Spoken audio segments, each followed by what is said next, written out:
Kasi ugali po natin, simula't simula, pagkatapos ng 6 na taon ng Pangulo, ibang Pangulo, iba na naman priority. Kung hindi natapos ng Pangulo na ito, yung mananalo na Pangulo, kahit kaalyado niya, hindi niya natatapusin. Well, mapalad kung kaalyado niya ang mananalo, ipagpapatuloy.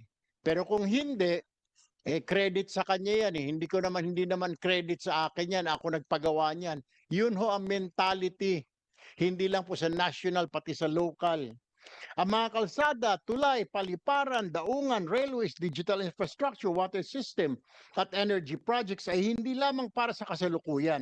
Ang mga ito ay pamana po natin sa susunod na henerasyon. Kaya nararapat lamang ng ating pagpaplano ay pangmatagalan din. Hindi lamang ito tungkol sa pagpapatayo ng mas maraming proyekto, mas mahalaga ang pagtatayo ng tamang proyekto sa tamang lugar, sa tamang panahon, at para sa tamang pangangailangan ng ating mga kababayan. This measure will also help ensure that public resources are used more efficiently.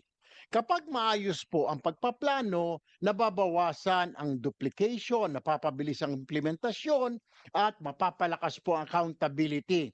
Every peso invested in infrastructure should create the greatest possible benefits for the Filipinos. Ang problema po, nakita po natin yung flood control na yan at talagang blessing in disguise, yan po ay lumutang, nalaman natin ang problema. Bakit hindi matapos-tawas ang problema sa baha, mga kalsada natin? Kasi nga po, naibubulsa yung pondo. Ito po ang panukalang ito ay tungkol sa mas mabilis na biyahe ng ating mga manggagawa, mas madaling pagpapadala ng produkto sa ating mga magsasaka, mangingisda sa merkado, mas maayos po na access sa edukasyon at serbisyong pangkalusugan at mas maraming oportunidad para sa negosyo at trabaho. Sa madaling sabi, infrastructure is about improving the quality of life of every Filipino. For too long, infrastructure planning has largely been tied up to the priorities of each administration. Ito po yung sinasabi ko.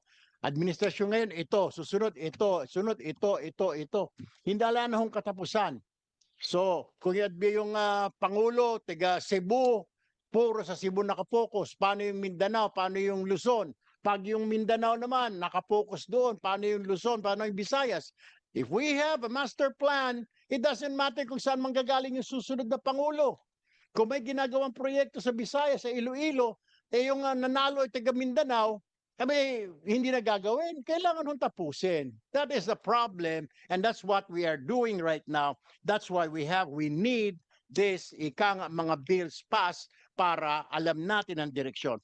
With that, this representation humbly requests our resource persons to share their expertise and recommendations to help the committee further refine and strengthen this measure. Maraming salamat.